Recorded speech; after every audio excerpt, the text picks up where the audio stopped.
Good afternoon, everybody. I can see that we have a number of participants now joining. There has been quite a large demand for this particular presentation, so I'm just going to give it a couple of minutes to allow everyone time to jump on board.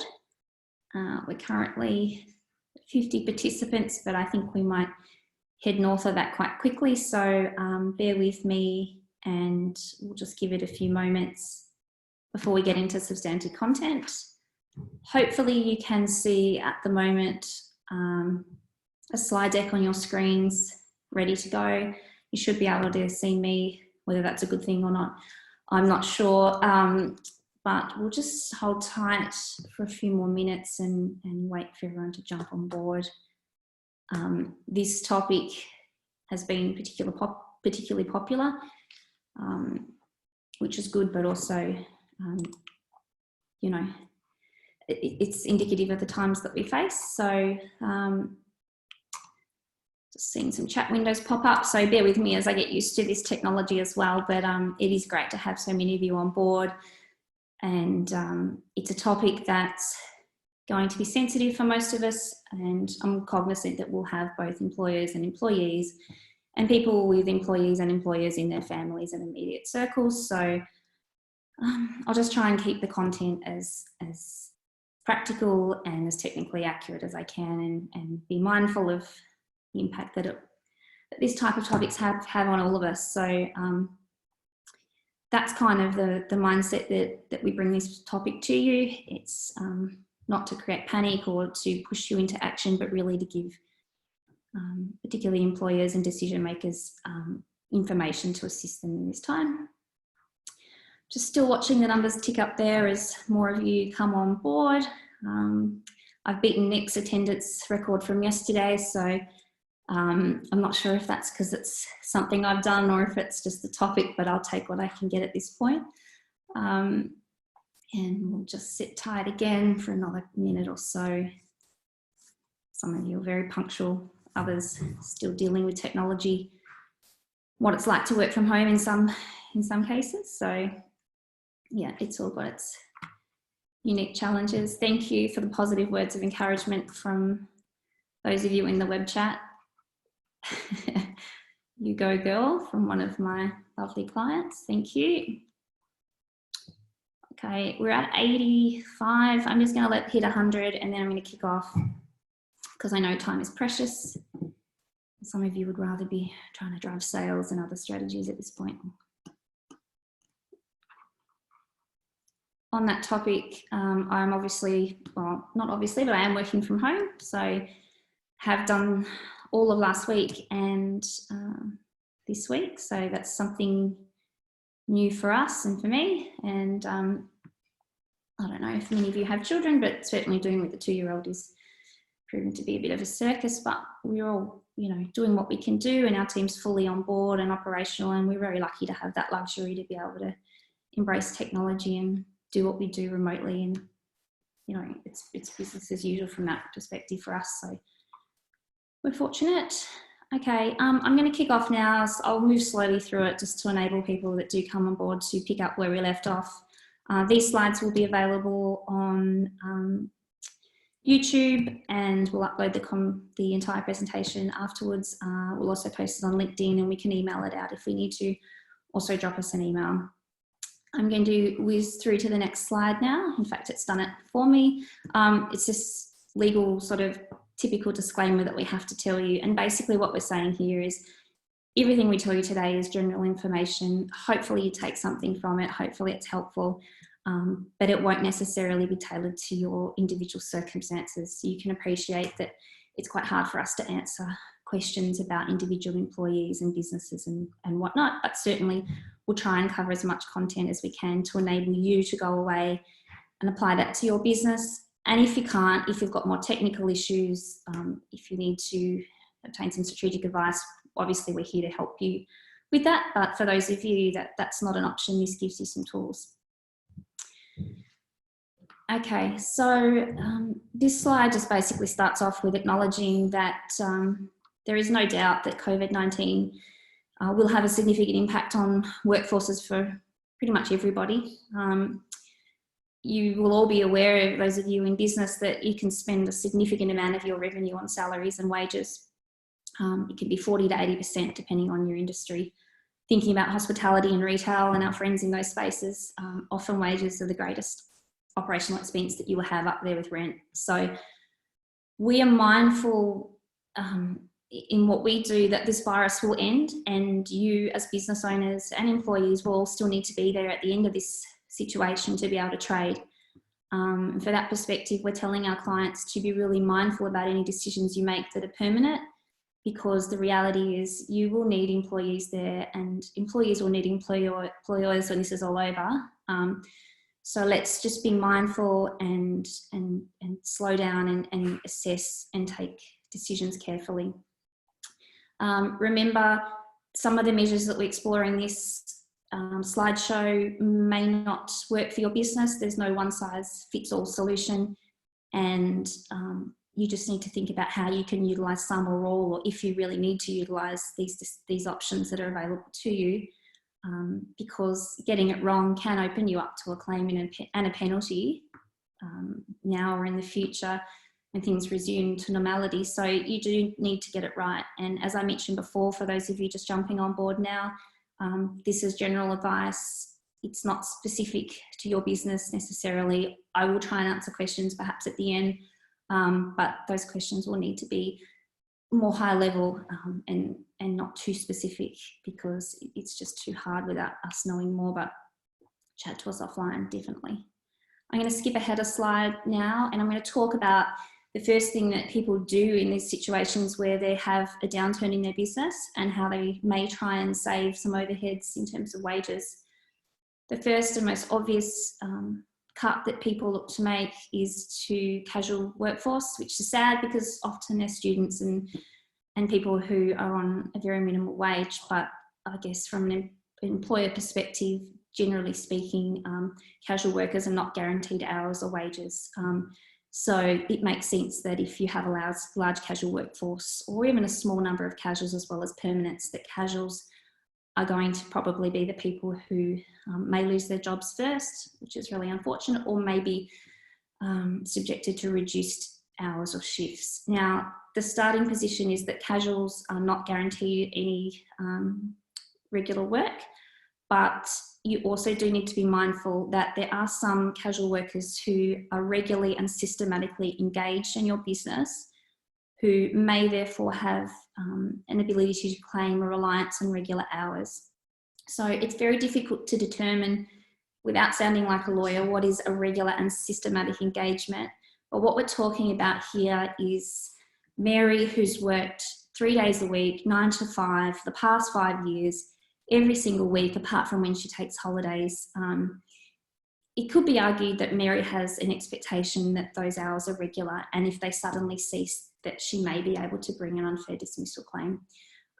Again, it depends on the circumstances, and the majority of casual workers, where the hours fluctuate, the shifts change each week, will not be in Mary's situation, and understandably casual workers will probably be the first area in which costs may be saved, unfortunately. When I do say unfortunately, there are measures available to assist casual workers in the latest government stimulus package, which I'll touch on again later, so keep that in mind. The next thing that we often hear happening, and what people are asking us regularly, is if they can force employees to take accrued annual leave. I think this has become quite a popular suggestion because Qantas certainly utilised this strategy, and in fact the Prime Minister has made comment on his sort of personal view that to the extent people can take annual leave to relieve some strain, that it might be useful. From a legal perspective, can an employer first force an employee to use accrued paid annual leave? And the short answer is no, you can't.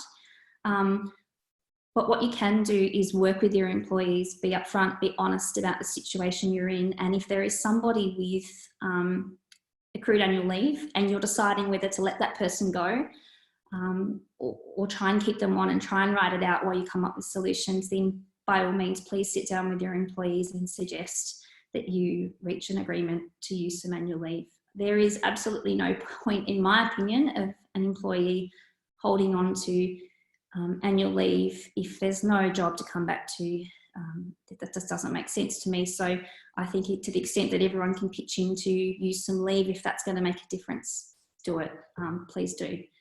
One exception to whether an employer can force employees to use leave is if there is a very large leave balance and your contract of employment allows for the employer to dictate the taking of leave in that situation. So if you do have employees with large leave balances, you are in distress, then that is maybe an option to ask them to take some paid leave to try and run that leave balance down. Obviously, unpaid accrued annual leave is a liability. The argument being, if there's no work to do, why not run some of that down? Moving on to unpaid leave. So assuming there's no annual leave to take, leaving aside stand-down measures, which I am going to discuss later because they are a very hot topic at the moment, can a business in distress force employees to take unpaid leave? Again, no, but cooperation and negotiation is key here. So if you're somebody, if you're a worker who can financially afford to take some unpaid leave and there's nothing for you to do at the moment, or you know your employer can't cover all the wages and there's others that are reliant on income, there may be some people like that amongst the community, then definitely we would recommend discussions with employees around taking unpaid leave if necessary. But again, it's not something that can be forced unless we're talking about a stand down, which I'll touch on.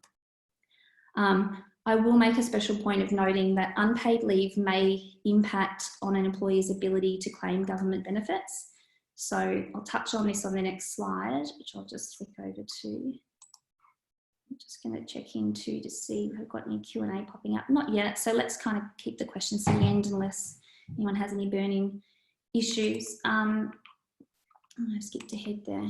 Okay, so if employees take unpaid leave voluntarily, as opposed to losing their job, what is their ability to access Centrelink payments? So it's a bit unclear at the moment, but from what we can see and what we understand, the Australian government's position is that they have expanded job seeker payments and youth allowance payments and reduced some of the waiting periods and thresholds for permanent employees who have been stood down or lost their job, sole traders, self-employed, casuals and contract workers whose income has been reduced. Or sorry, the third option, someone who's caring for a person affected by coronavirus. You'll note there's no provision for someone who has been a permanent employee who has voluntarily taken unpaid leave. Unpaid leave being different to being stood down or losing your job. So that's something just to be mindful of. If someone is volunteering to stand down on an unpaid leave basis rather than being formally stood down, they may not be eligible for job seeker payments or youth allowance. So we definitely recommend that those employees engage with Centrelink before agreeing to take unpaid leave, just to assess their eligibility for some income support during that time, if that's something that they actually need. I've just got a question coming up here, which I'm just going to have a little look at. Will they get access to the superannuation stimulus, i.e. 10K now and 10K in July, based on being stood down? My understanding is yes, they should, but again, the unpaid leave scenario, I don't believe so. But we'll definitely check on that. But my understanding is that's for people being stood down rather than those that volunteer to take unpaid leave. The next question, or the next sort of approach that people might be looking to take, is to try and alter an employee's hours or days or their conditions, so their pay or that kind of thing. So the question is, where a business is in distress and needs to reduce wages to remain viable, can it forcibly alter a permanent employee's conditions, such as wages, hours, days per week? The short answer is no, an employer can't forcibly do this, and what basically needs to happen is consultation yet again. So particularly those under an award must be consulted with, and the awards are very strict about alterations to employment conditions that are unfavourable to an employee. So there's a whole bunch of tests about the employee needing to be better off overall, and those sorts of things. Now, you wouldn't be having a discussion with an employee at this type of scenario with the view to improving their conditions, I wouldn't imagine. So it's unlikely that you could force this sort of alteration, and certainly it's really a consultation process for award employees. For non-award employees, so we're talking professionals in certain industries, managers, people just not governed by an award on unusual employment agreements, then employers should work with those employees collaboratively to understand what could work for both parties. So for example, if someone's working a typical full-time role, Monday to Friday, 9 to 5, but you know, the employer can't sustain that, but the employee would be happy in light of the downturn to work 2 or 3 days a week for the foreseeable future until things improve, and can afford to do so, then again, that's something that can occur, assuming that employee is not governed by an award and is comfortable to do so, then most definitely the parties should collaborate on that. Ideally, whatever they agree upon should be documented, just so you've got something to reference in the future. Standdown. This is the most popular topic at the moment, and again, I think it's come from Qantas. There are provisions in the Fair Work Act known as Standdown provisions, which basically allows an employer to stand down its workforce without pay in certain circumstances. So in this situation, it's not that an employee is losing their job, it's simply that the job is placed on hold. The employee is not required to perform work, but also they're not paid, and they're not required to be paid out for the stand down period in terms of what you would see for, you know, if someone was made redundant or that kind of thing, where their leave is paid out, they receive a redundancy payment, all of which I'll cover in a moment. But this sort of situation is kind of like a pause button, where basically no money's flowed to the employee and the employee does no work, but their position is on ice. And that's known as stand down. And it can only happen in a very limited number of scenarios. And people are passionate about this at the moment, and people are seeking to try and to apply it to a whole bunch of different scenarios.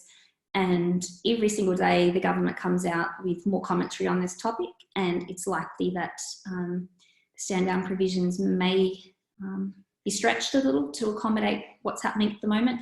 But for the time being, we'll go through the current position at the moment.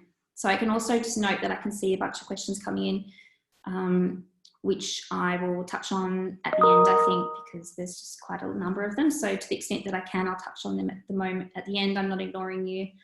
So going back to stand down, the advantage of stand down, obviously, is that there's no redundancy payment, there's no paying out of leave.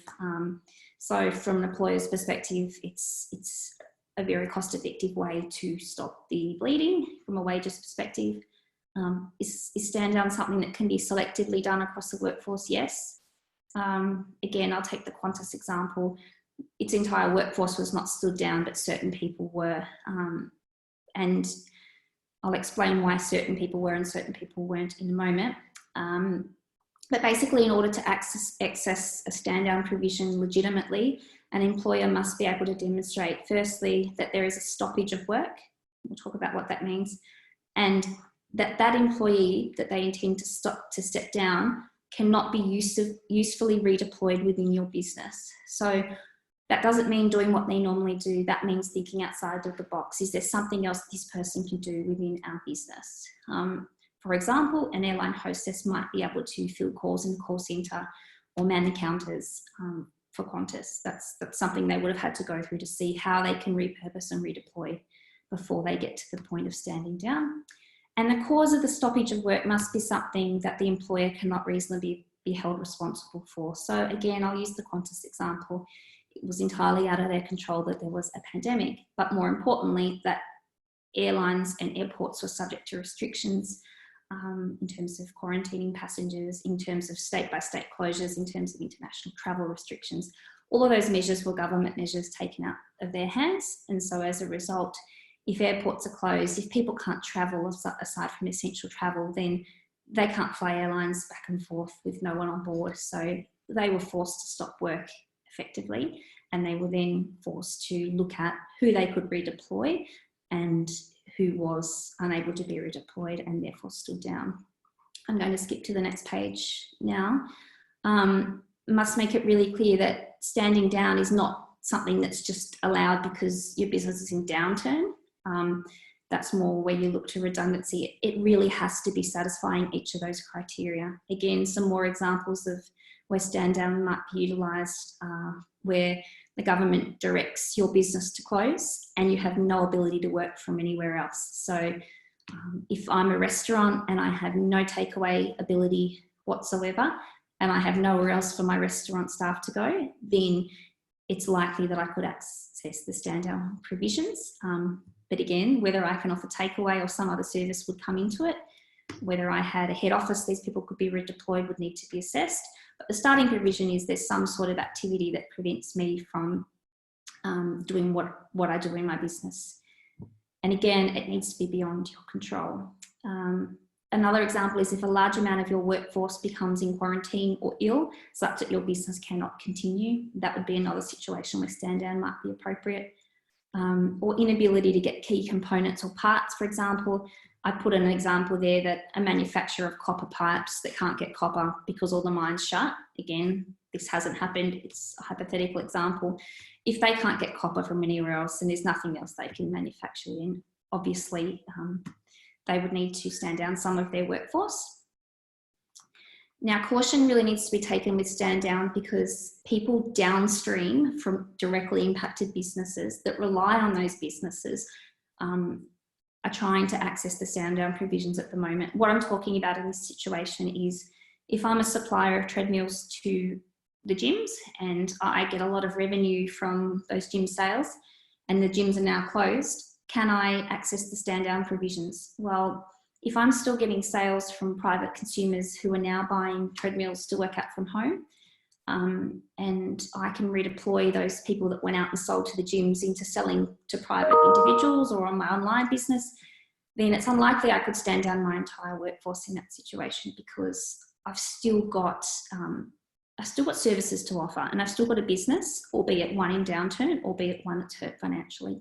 So it is quite a high threshold at the moment for stand down. And hopefully the government might give some more direction. Going to move away from stand down now because I think at the moment it is quite limited to businesses that are forced to close and that are caught directly by the measures. So it will become available to more and more of you potentially. And I might make a comment on that in a moment about whether you are better to make someone redundant now or wait if you feel that you might be forced to close.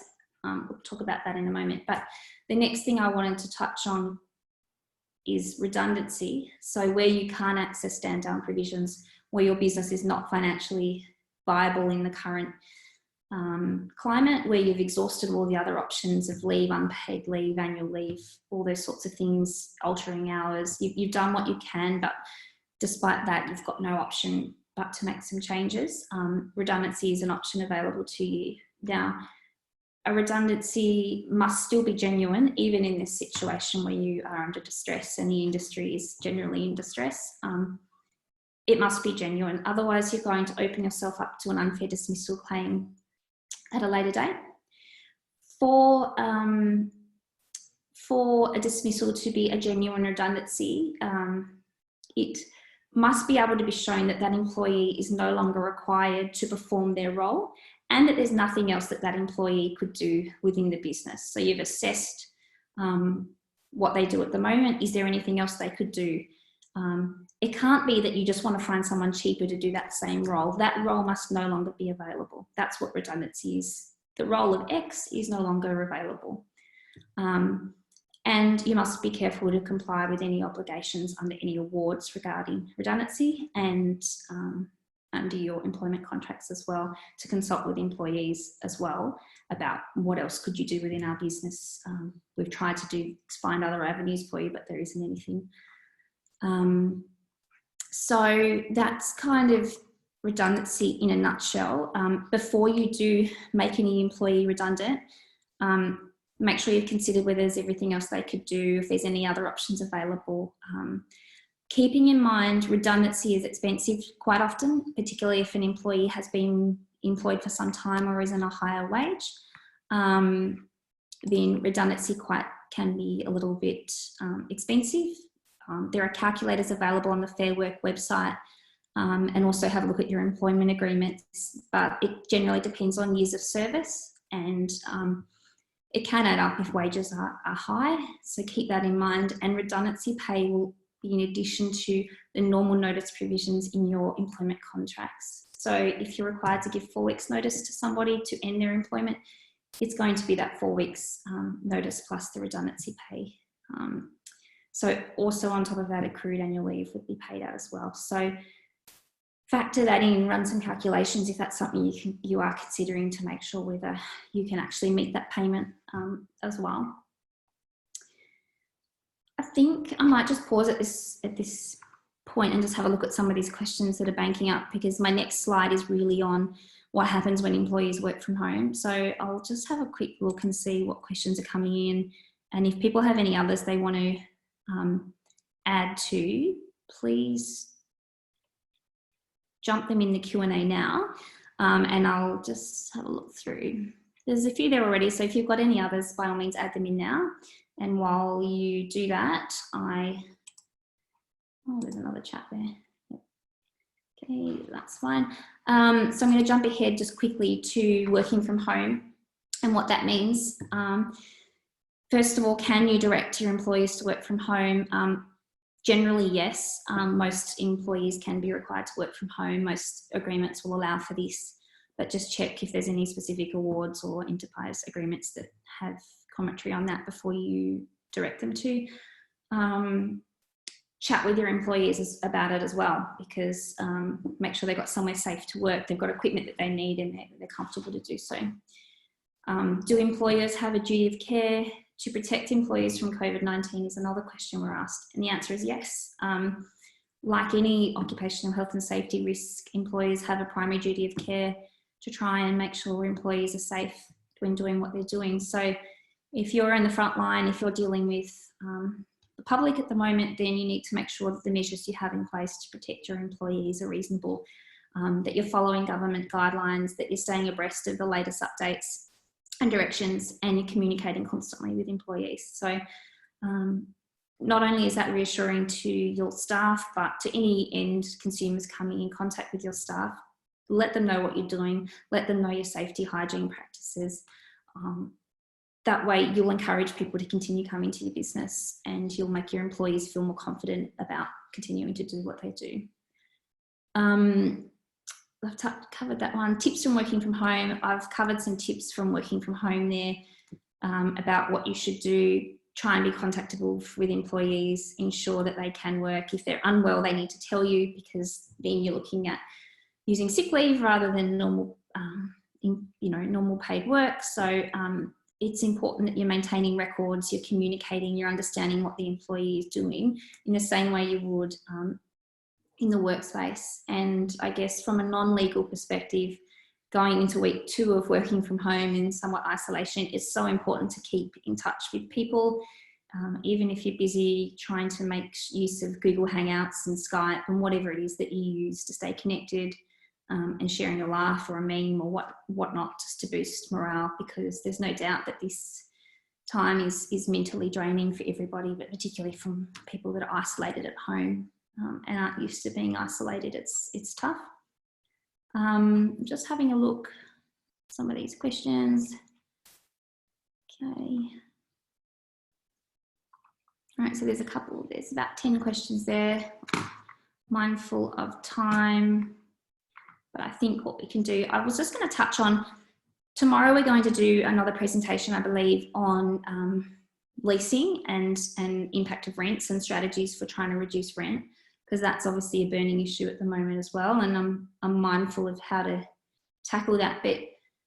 I might just quickly pop up this slide. We'll get into it in more detail, but for those of you that are curious and can't wait till tomorrow to find out more about that, in terms of obligation to pay rent at this time, there hasn't been any clear direction from the government about being able to stop paying rent or paying reduced rents due to COVID general impacts on your economic situation. The majority of industries actually remain open under the current measures. So the majority of people are expected to continue to comply with their lease in full at this time.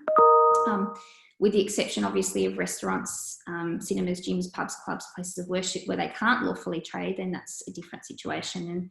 And, you know, it's difficult to see how rent could be charged in full in that type of scenario, and that's a different situation. But for those of you that are experiencing financial difficulty but are able to keep trading, really at this point in time, it's a commercial negotiation with your landlord about possible rental relief, whether it's a reduction in rent, a postponement of rent. So that's another strategy, is you don't have to pay it now, but you'll have to pay it in the future slowly over time.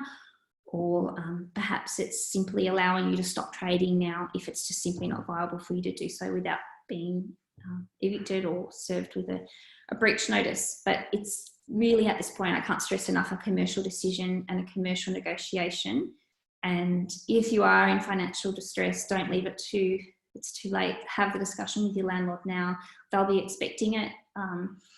We work with a lot of landlords, and I can assure you that the perception that landlords are all evil is not necessarily the case at all. In fact, most of them are wanting to help tenants. They're practical and they understand that everyone needs to band together. So definitely please have a chat to your landlord if you are in rental distress. Someone asked me whether they can say that because of the government restrictions, they can't use their premises, therefore the lease is frustrated, which is a legal term, and they can get out of it. Possibly yes, but most of you won't want to necessarily get out of your leases forever. You'll probably want to come back to them at some point.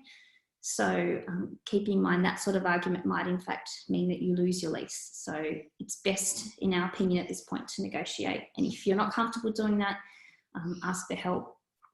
We can definitely help you with that, but definitely just start with having a conversation. So that's it for today in terms of me speaking to you at these slides. I'm going to have a look at the Q&A now to try and answer as many questions as I can. If I can't answer them now, I will later. And hopefully some of the ones that came through from yesterday have been covered in this presentation. What about students or other overseas employees? Can they access the government allowances? My understanding is yes, subject to individual circumstances, the visas that you are on and your particular requirements. I believe that the government has relaxed its criteria to cater particularly for casual workers who are here on working visas that are employed in places like restaurants and bars and those kind of places that have been hit really hard, but they need to really talk to Centrelink about that. But from what I understand, they have expanded the provisions to cater for these people. Will temporary residents be eligible for the coronavirus supplement? Again, I'm not quite sure exactly what you'll be eligible for. It does depend on your circumstances, but I believe that the position of the government has been to really open this up to pretty much most people that are working and contributing to society in some way at this point.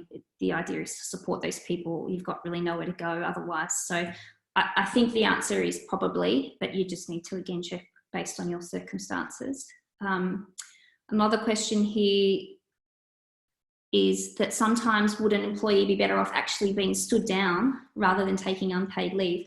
Because if they were stood down, they could receive government assistance. Yeah, absolutely. The current standing down provisions are only available to a certain number of businesses in certain circumstances, but certainly when an employee is terminated or stood down, I'm talking about a permanent employee here, they have an automatic access right to receive government assistance. Whereas if I'm a permanent employee who just takes unpaid leave, I may not, based on the current definitions. Definitely casual workers that suffer a wages hit, if you're below the thresholds for payments, you will be entitled to government assistance. But for full-time, part-time, permanent employees that just take unpaid leave, you may be better off actually being terminated or stood down from a government handout perspective. So that doesn't make a lot of sense to me, but that's certainly the position at the moment, and I'm hopeful that there will be some change to that. And certainly the government's making changes every minute of the day to try and tackle these issues that keep popping up that they haven't thought of. Question here. Do you have to honour annual leave during stand down? So yes, you can, well, yes, you don't have to, but you can also give people the option to utilise annual leave at that point in time if they want to ensure they get some income coming in. So for Qantas as example, again, employees use annual leave at the same time as the stand down. So they got paid for the first bit, knowing that once that ran out, they would be stood down with that pay. I think I've answered that one about working people from abroad. Again, get onto the Centrelink website. Don't recommend you queue up around the block because it looks like that's crazy at the moment. If a business cannot afford to operate in the current environment, customers are cancelling all orders and needs to cease trading for 6 months, can we stand down, or will we need to be making our team redundant? Again, it really depends. Customers cancelling all orders, I kind of need more information. Is there something else these people can do? Is there still some business available? How are you tied into stoppage? So if it's simply just that no one's spending money at the moment because times are tight, then probably not. But if you are directly and intrinsically linked to a business that cannot do work, you've been stopped by the government, you can't get components, then possibly. But most likely the answer is no, you can't access stand down for downturn, and you would need to look at redundancies selectively or altering hours or whatever it is. Something we're suggesting our clients do at this point in time if they are experiencing distress is do some modelling. It doesn't have to be super technical modelling, but if revenue falls by this %, who can we afford to keep employed, and how do we need that person? What work could they do? What action would we need to take if revenue falls below a certain threshold even further, and map it out in that manner. So you've got an action plan for worst case scenario. Hopefully it doesn't get to that. Hopefully things stabilise and normalise and people work around what we're facing at the moment. But it definitely makes a lot of sense to have a lever by lever action plan with different thresholds of action that you will take, whether it's talking to landlords, whether it's wage rationalisation, whatever it might be, based on your revenue falling. So you know what to do in advance and you're not making decisions on the fly when you're under pressure and emotional. Definitely recommend starting to strategise for that. Another question here regarding reducing hours. If you have permanent part-time employees under an award range, you're completely unable to reduce their hours, or can you meet with them and discuss the option, and if they comply, it's okay? Yep, the latter. So if that employee is willing to work with the employer to reduce their hours or conditions, and they can afford to do that, and they're mindful of the financial impacts on that employee, so whether they can access entitlements by doing that or not, then 100%. You provided you're consulting with them and they're engaged in the process, then you can come up with some strategies. But from the award component, sorry, I just noticed the use of the word award wage, you will have to look at your award to see what the particular award requires in terms of consultation. Some will require a better off overall. Some will require a flexibility agreement. So if the employee requires that or is comfortable to request some other sort of flexibility to compensate, then you might be able to come up with a strategy that ticks everyone's boxes. But yeah, it is slightly more technical if they're under an award than if they're not.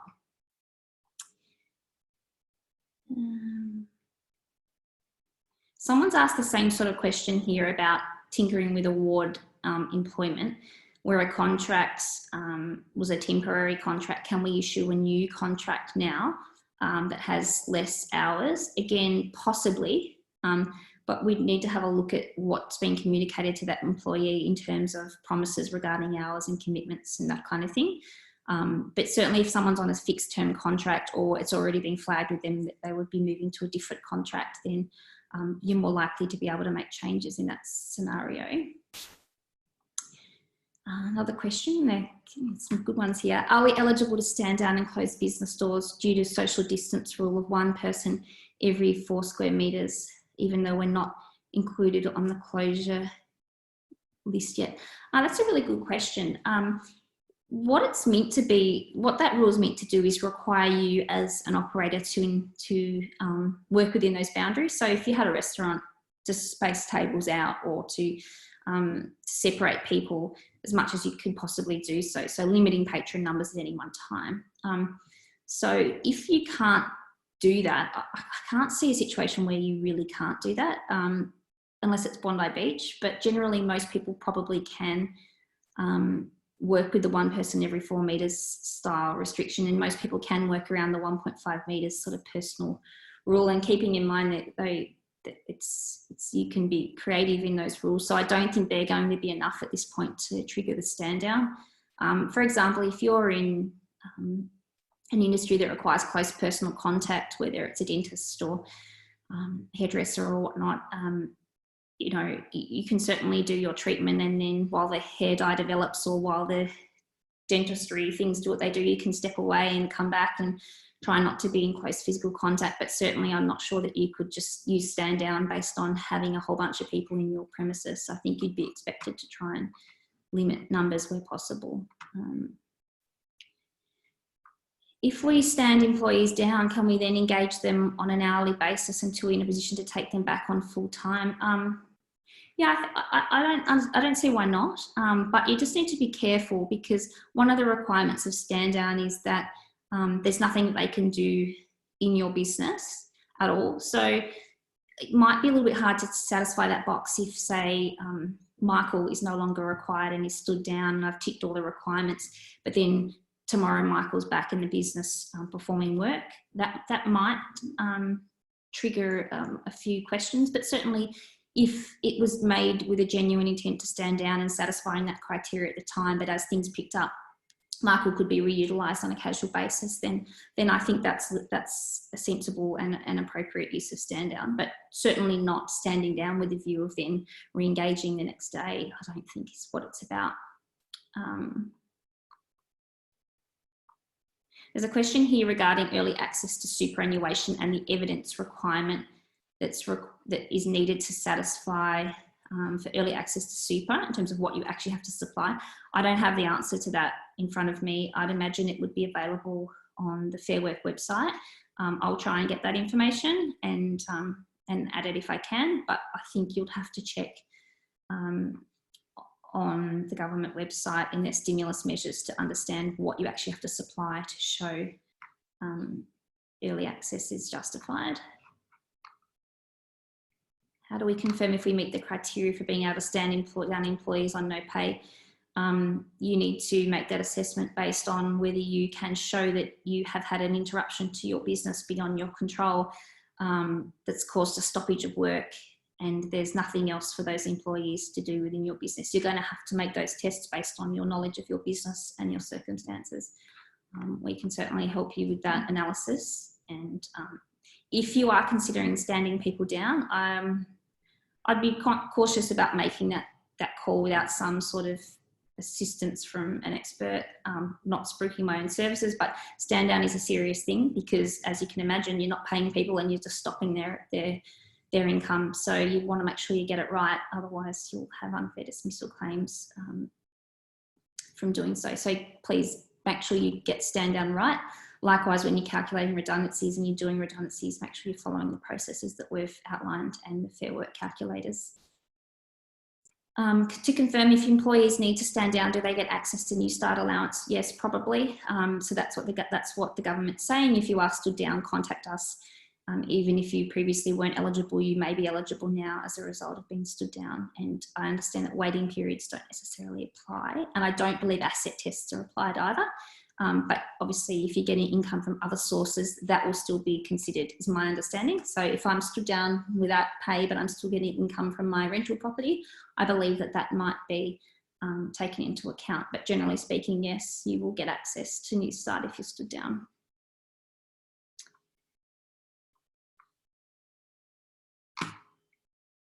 Will these sessions be available to re-watch, or are the slides available later? Yes, definitely. We will upload them to YouTube and we will share the slides as well on LinkedIn and by email.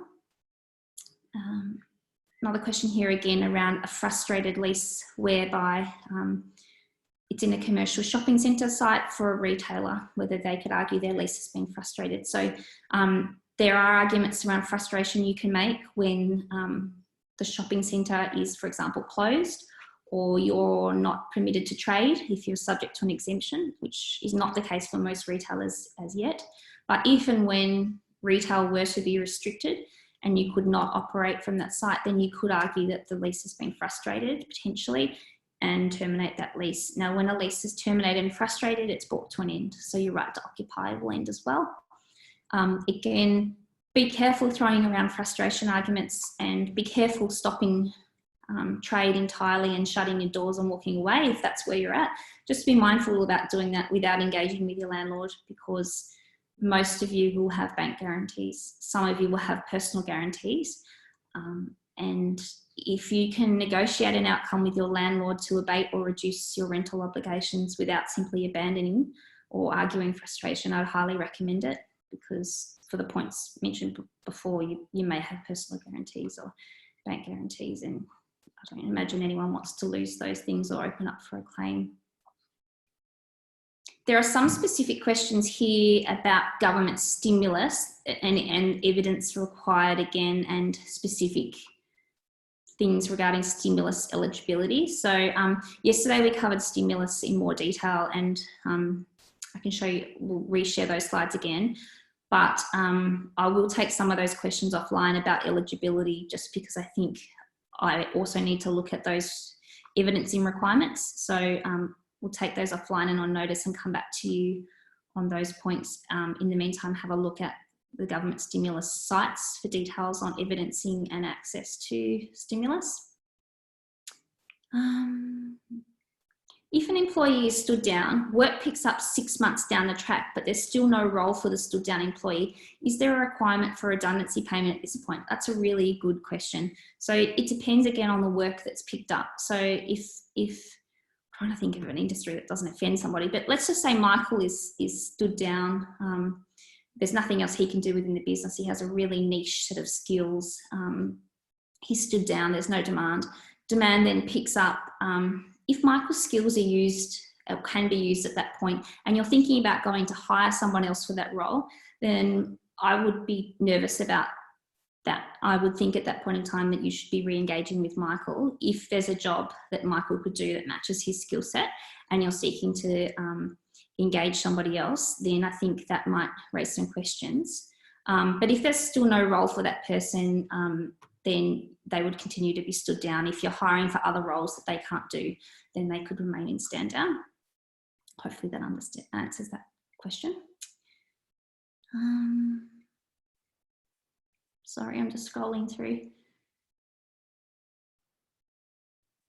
What are the implications for us if we close a branch office which is represented by a senior role by a single employee, therefore making that person's job redundant?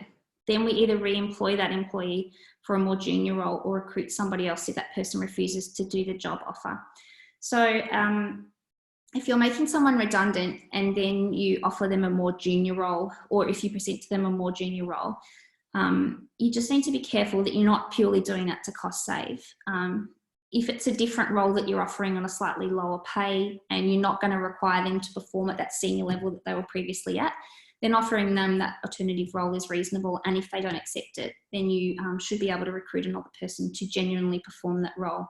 But what often happens in our experience is people say to the senior employee, your role's no longer required, of hiring a more junior role, when in fact it's pretty much the same role, but just at a lower pay. So you've just got to be careful for that.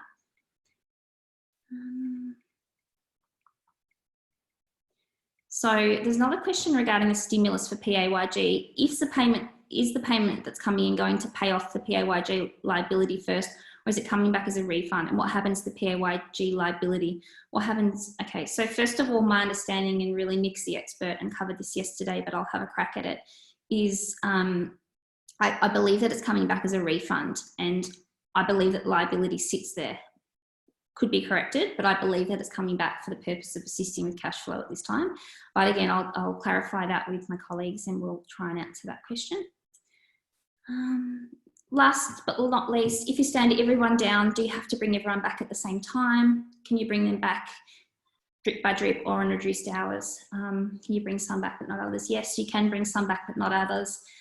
It's on an as needs basis. And you just need to go through thought process about who's needed, where, when and how, and make sure your decisions are genuine and you're not just bringing back the cheaper people and not the expensive people. Like, put some thought around who has what skills and how they can be used in your business. Just be conscious of that. Hopefully I've answered most of the questions. Those that are more technical around evidencing entitlement for government handouts and support, again, I'll take those on notice and try and get some answers to you if I can. Apologies, but I definitely recommend you check the government website in terms of stimulus eligibility and support for more technical advice and again, in respect of access to benefits and demonstrating eligibility for those things. Hopefully this has been somewhat useful for you to understand the various options that might be available to you. Again, hopefully for those of you that need to go this alone, this gives you some processes to work within. Look at the Fair Work website as well. There's lots of useful content on there. For those of you looking to make big decisions, stand down decisions, redundancy decisions, or who really need technical advice, please contact us and we'll try and work with you as much as possible, being mindful of people's situations at this time. We are here to help and we are here to work with you, and hopefully this all ends soon and everyone can get back to doing what they do best. Just double checking there are no questions, but it looks like I've answered them. So thank you everyone for tuning in. The best thing you can do for your friends and business colleagues is to share the link to these presentations. We're going to do them every day for the foreseeable future. We will continue to present on topics we think are important and as they arise, and we'll also try and get some interesting panelists to come in and join us remotely to talk about what they're doing in their business. So hopefully we can tee up some interesting speakers for you moving forward to try and inspire you so that it's not all doom and gloom. Take care and thanks for joining in. And again, we will share these on YouTube via email and on our LinkedIn pages. So take care everybody and stay safe, and thank you for joining us.